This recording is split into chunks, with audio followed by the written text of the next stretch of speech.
Good evening, everyone, and welcome to 60 Minutes in Space for August. You'll notice we're not in the planetarium tonight. We will be returning to the planetarium next month, the end of September. At least that's the plan. So we'll be back on our home turf. So I'm Steve Lee. I'm curator of planetary sciences here at the museum. Tonight I'll be joined by Dr. Chun, curator of astronomy. As we typically do, we each sort of divvy up the universe. Chun will be talking about things outside of the solar system. I'll be talking about things inside the solar system and closer to home. And we'll have plenty of time for Q&A when things are all over, so save your questions if you can. Otherwise, if something's really burning, try to get our attention and we'll answer it right away. So I think without further ado, I'll turn it over to Chun.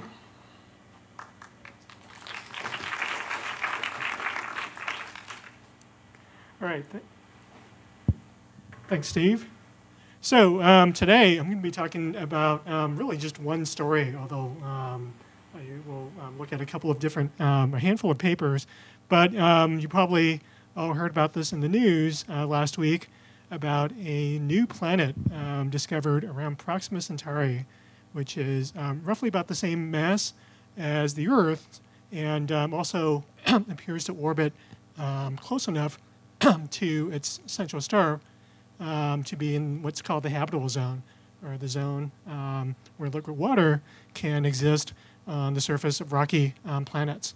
And so this is probably the biggest single story about exoplanets, about planets around other stars, ever since, really, I mean, some people have argued, since the very first exoplanet around a regular main sequence star was announced more than 20 years ago in 1995. And so this is pretty exciting. And actually, I met the primary author of this paper, Guillaume Anglada-Escudé, at a conference about 3 months ago, and he actually told me about this. And so he told me that he had just submitted this paper, but of course he couldn't really give too many details. So I've been burning to reveal this to the public, and so it was nice that this finally came out. But what we'll do is we'll actually talk about the results and what it really means, and also go into some of the uncertainties and see if we can understand whether this planet, which supposedly is in the habitable zone, can actually support life. So here is an artist's depiction of what this object might look like. We don't really know, but off in the distance you see Proxima Centauri, which is a red dwarf. It's a much fainter sun than our sun. And also off in the distance, you see Alpha Centauri A and B. So Proxima Centauri is the third member of the Alpha Centauri system. Most of you probably know that Alpha Centauri is the closest star system to our own sun, just over 4.2 light years away, 4.3 light years away. And Proxima Centauri happens to be the closest star of that triple system to our solar system. So if this planet holds up, and the evidence does seem to be really good that this is a real planet and not a spurious signal, then this will be the closest planet outside of our sun that we know about.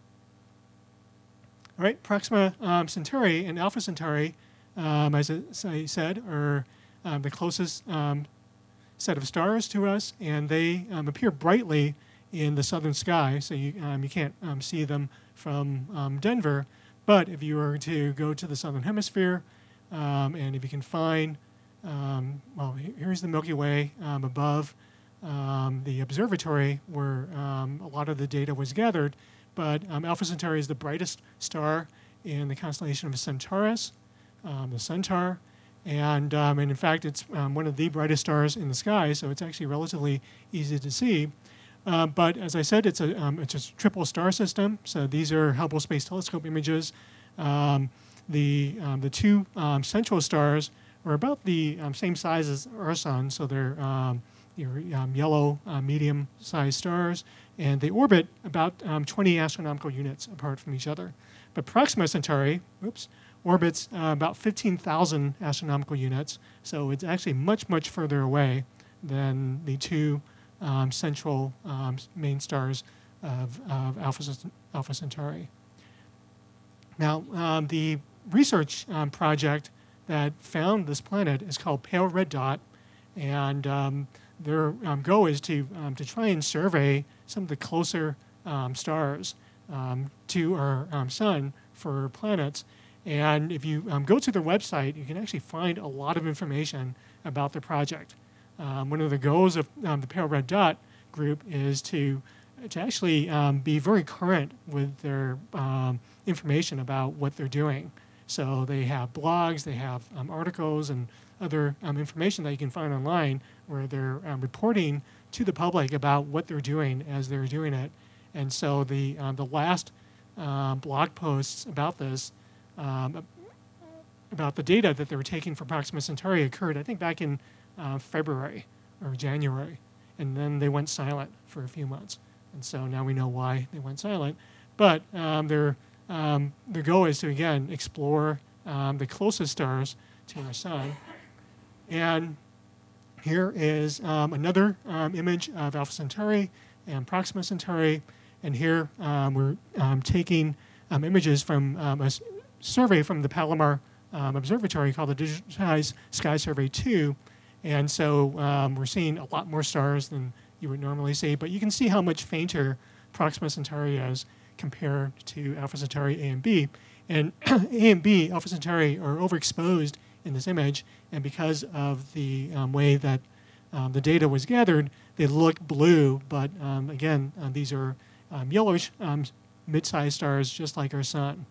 But you can see that Proxima is much, much fainter. And in fact, it's less than 1% of the luminosity of our sun and of Alpha Centauri A and B. And Proxima Centauri actually wasn't even discovered until just over 100 years ago. So, and here you can see why. Here is just a schematic showing the sizes of the Sun, Alpha and Beta Centauri, along with Sirius, which is the brightest star in our sky. This is about 8 times the mass of our Sun. Alpha Centauri A is thought to be about 1.1 times the mass of our Sun, and Alpha Centauri B is about 97% the mass of our Sun. Proxima Centauri is only about 12% the mass of our Sun, and so in fact it's about 14% of the diameter, and you can see that it's just slightly larger than Jupiter. And of course this scale isn't completely linear, but because the size of a star has to do with how much energy it's generating in its interior due to thermonuclear fusion. But Proxima Centauri falls into the category of what we call M dwarfs. And in fact, the spectral class is M5.5, if you care about those things. And here are the results that came out of the paper that was released last year. So Proxima Centauri has a planet which is called Proxima Centauri B, and you know, the way that planets are named is to throw in a letter after the name of the star. So the primary object, or the star, is really the A's. So there's no planet with a lowercase a. So the first planet that's discovered receives a lowercase b, and subsequent planets, if any more are discovered, will be C, D, E, F, and so forth. And what they find is that the planet orbits much closer to its parent star than any planet in our solar system.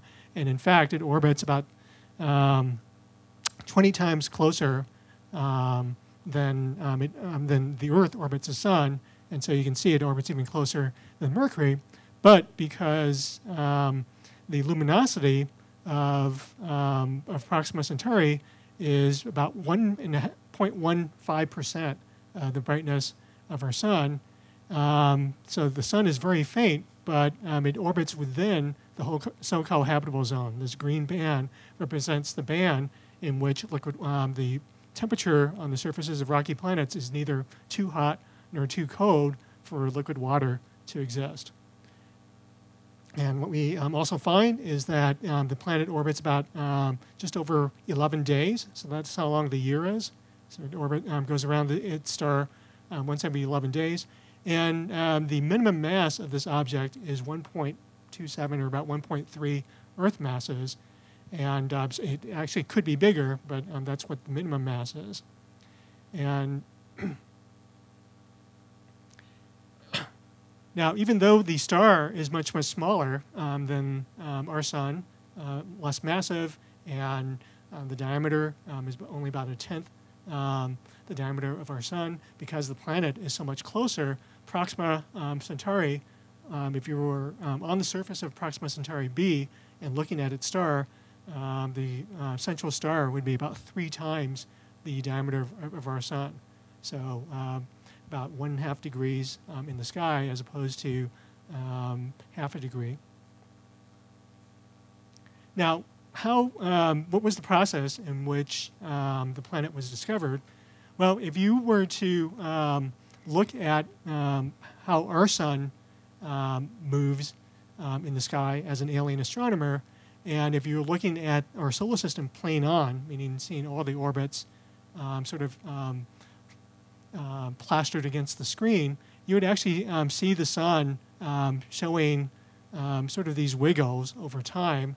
And this is entirely due to the fact that our sun has a bunch of planets, but primarily Jupiter, which is about 100th, or just under 1% the mass of the sun. And so as Jupiter orbits the sun also orbits Jupiter, or actually really both objects orbit a common center of gravity, or the barycenter. And so what happens is that the sun pivots around this center of gravity, or barycenter, and then it's not a completely perfect circle because you have the effects of the other planets that cause these deviations. And then what basically happens is a variation on this, where you can see that both objects are on opposite sides of that barycenter.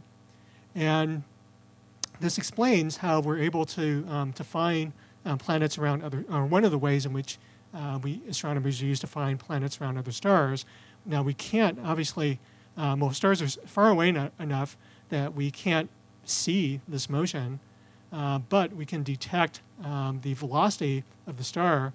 If you imagine the Earth and our sun to be down in this direction, you can detect the velocity of the star moving towards and then away and then back towards our sun.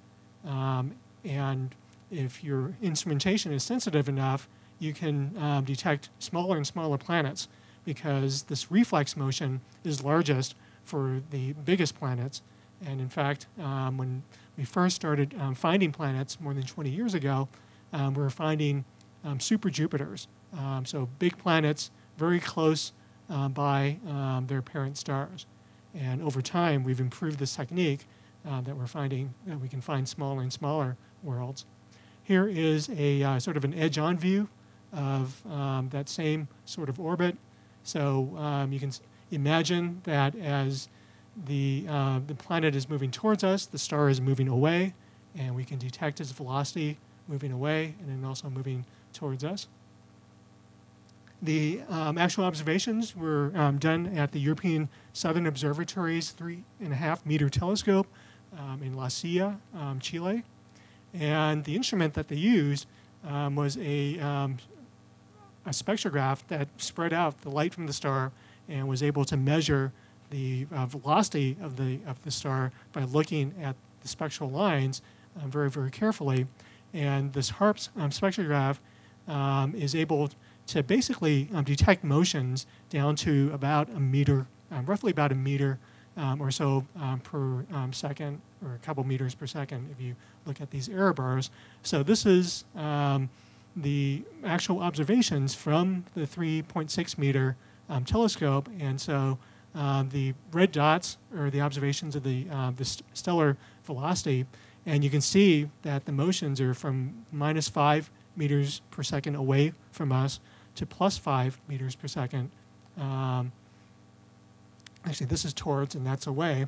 And if you think about it, that's roughly about, well, actually, this is plus or minus 5 kilometers per hour. Sorry about that.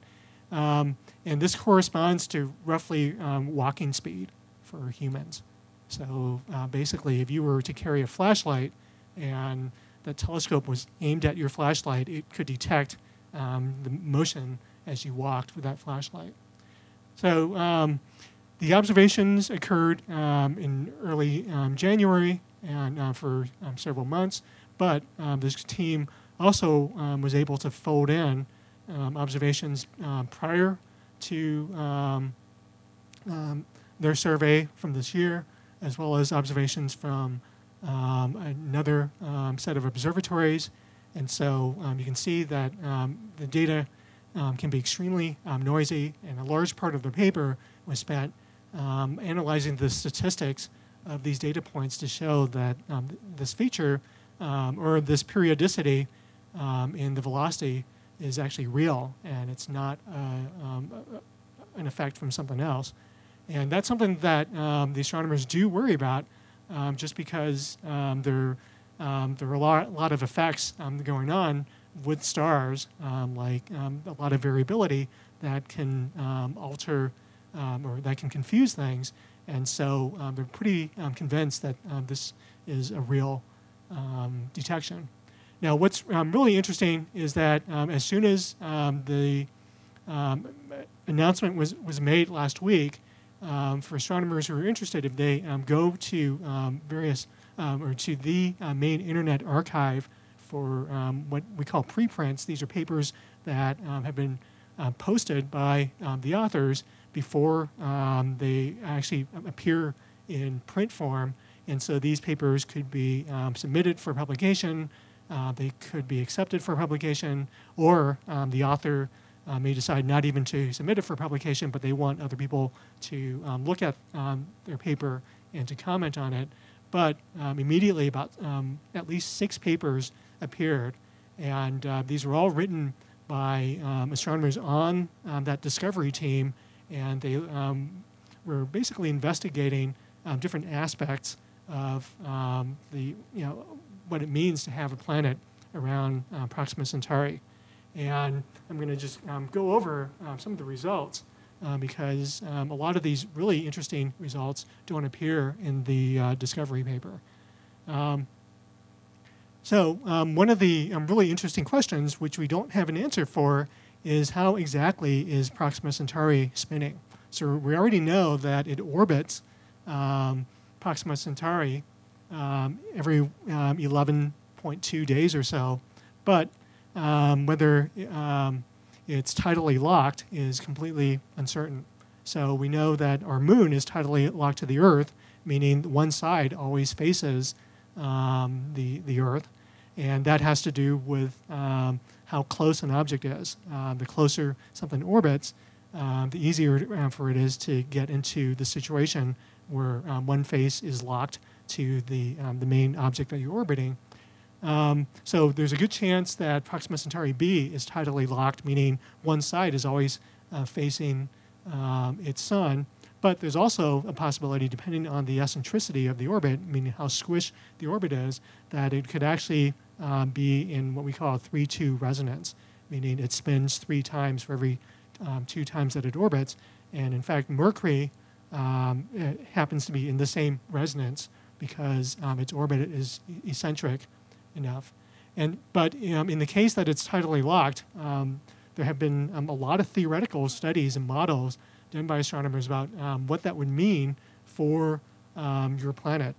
If one side is always underneath the baking sun and then the other side is pointed away, so one side could be dry and desiccated, the other side, if there's sufficient liquid water, could be completely covered in ice. And at the interface between the hot and cold halves, you have this more temperate realm where the ice melts and you have rivers flowing towards the hot zone.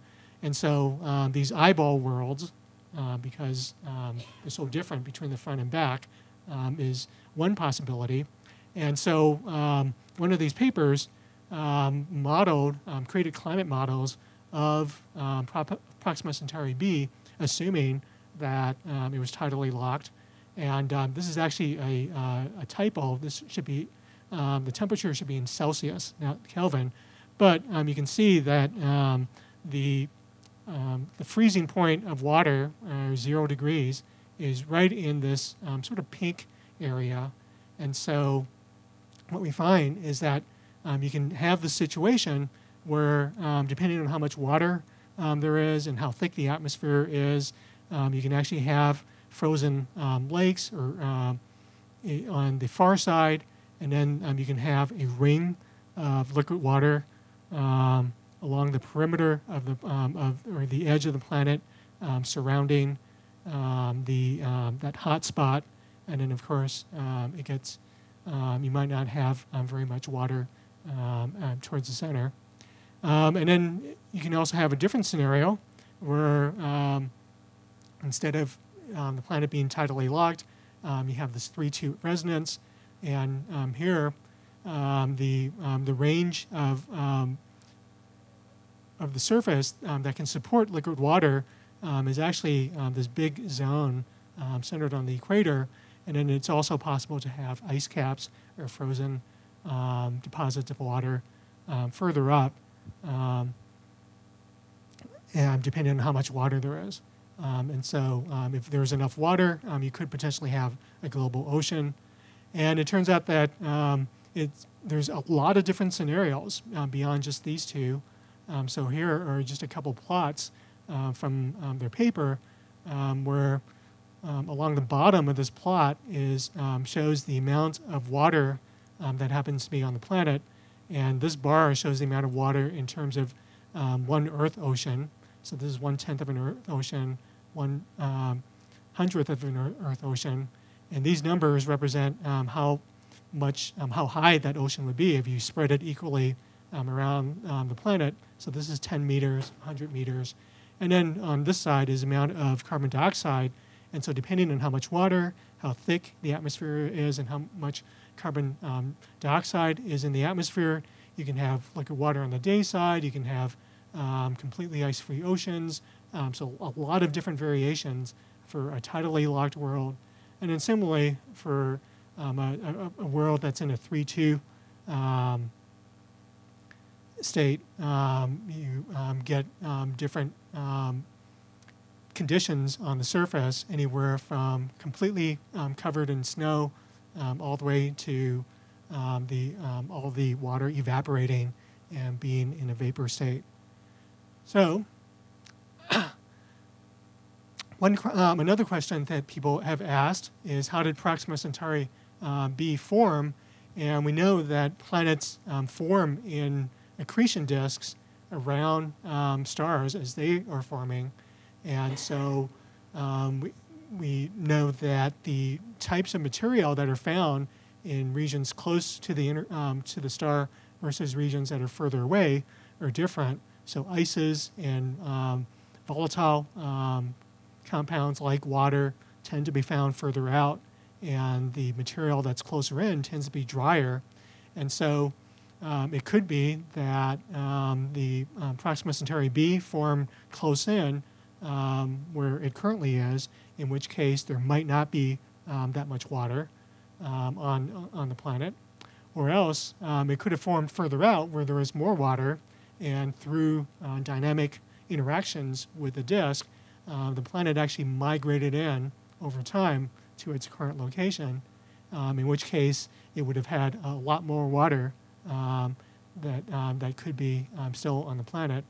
And then there are also formation scenarios where, because of interactions with lots of giant planets, the planet could have formed closer in, or it could have formed further out, but it just ended up moving to its current location, in which case it could have had far less water or far more water than it would have had forming where it is. And how much water Proxima Centauri has basically determines how much water, or how much it formed with, will determine how much it has currently. Because one of the things that we find in the computer models of the system is that it turns out that Proxima Centauri was much brighter in the past. And so the habitable zone what we're looking at is the age of the system. This is 1 million years, 10 million years, 100 million years, and a billion years. It was much brighter or more luminous in the past. And so the habitable zone was further away, as far as Mercury's distance from the sun, a million years after the formation of the solar system.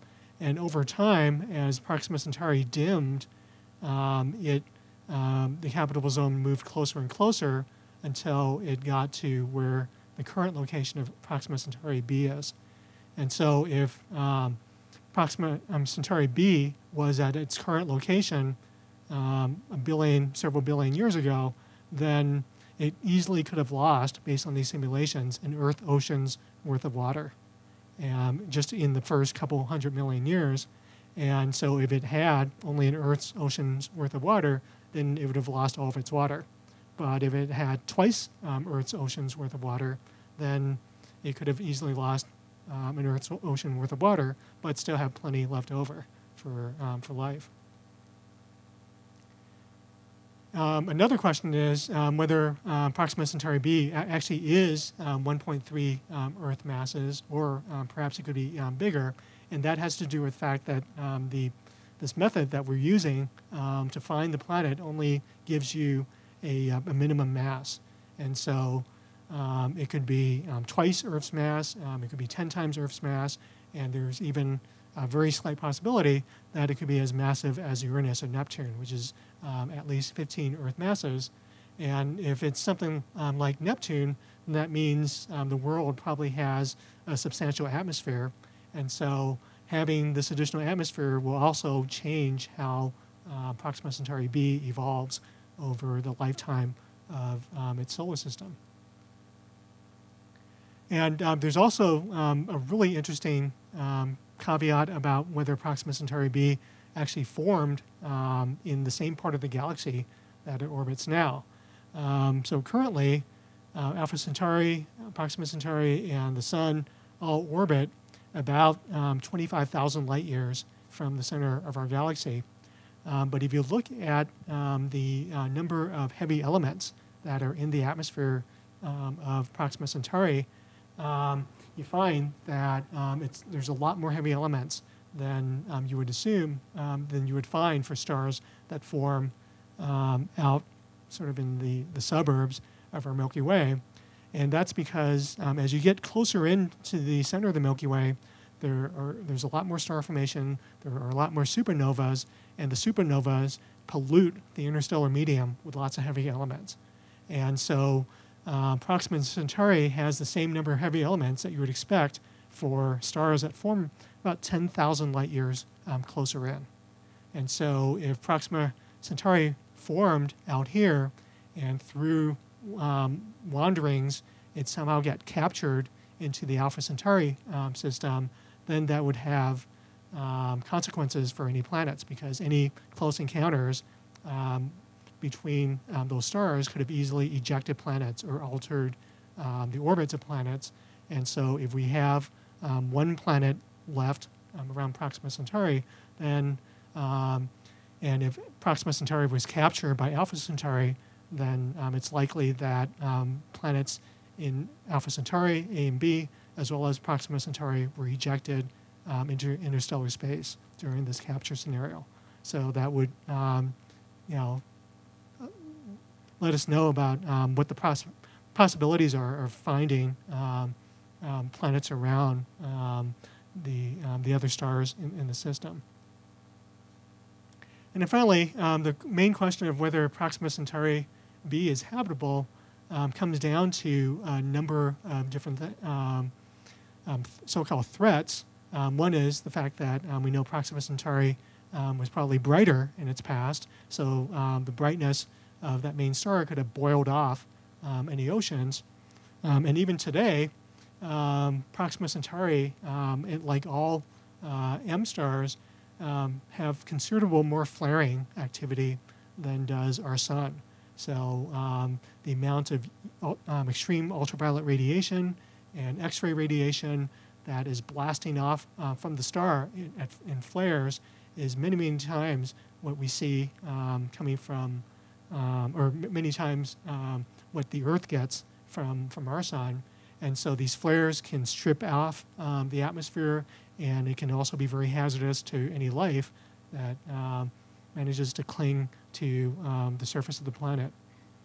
And here is just a comparison of spectra from a similar M star that's not Proxima Centauri with our sun's spectrum. So our sun is in the dotted line, and these other lines are the spectra of that star in different flare episodes, and the wavelengths that we're seeing here are equivalent to extreme to near ultraviolet, and these are logarithmic plots, so you can see that the flaring activity can expose a planet or a world to hundreds to even thousands of times the UV radiation that you normally get from our sun. And then finally, I mentioned orbital disruption, whether if Proxima Centauri wandered through the galaxy before being captured by Alpha Centauri, and so that could disrupt any planets that are in either systems. And then as far as the unknowns that can determine how habitable Proxima Centauri b is, well, first of all, does it have a magnetic field? Magnetic field can help reduce the effects from flares from the parent star, and it also might reduce the escape of charged particles from the atmosphere when the atmosphere gets ionized from the radiation from the parent star. There's an interesting possibility that this planet might have a really thick oxygen, or might have an oxygen atmosphere even without a presence of life, and that has to do with if it started out like as a Neptune-like planet, and what would happen, or a planet with a very thick atmosphere, the star would basically ionize the water that's in the atmosphere and break it up into hydrogen and oxygen, and the hydrogen would easily escape, and leaving the oxygen to still be in the atmosphere because the oxygen is heavier, and then if the evolution of the star brings it down so that it doesn't impact the atmosphere in that way anymore, that will leave the planet with a thick oxygen atmosphere, which even though we think of oxygen atmospheres as being important for life here on Earth today, it can actually be very damaging to life that's trying to start out, because oxygen reacts with other elements so easily. The question of whether it was Neptune-like, that's still unanswered. And then if the world is tidally locked, that means there can be a lot of tidal heating and perhaps volcanism on this planet. And so volcanism can have both good and bad effects for a planet. And then in the super highly speculative realm, which I will end with, is this paper, which also came out very recently, about how life could actually protect itself from ultraviolet flares. And we see lots of life forms on Earth today that are biofluorescent, meaning ultraviolet radiation can interact with chemicals, proteins that are embedded on the surface of these creatures, and in order to protect themselves, these compounds absorb the ultraviolet and then re-emit them at lower energy photons. And that's what basically fluorescence is. You're taking higher energy light absorbing it and re-emitting that energy in the form of lower energy photons. And so they argue that if you have ocean worlds with life forms that have evolved to protect themselves from flaring stars, then there might be a way to actually detect the signature where you look for the ultraviolet signature from the flares and then see if you can detect at the same sort of time light coming from the biofluorescence. So if an entire ocean was filled with craters that were biofluorescent, then future telescopes might be able to detect this. All right, so I'm going to end on that highly speculative note, and I'll be happy to answer more questions about this at the end. Thank you, and I'm going to turn it over to Steve.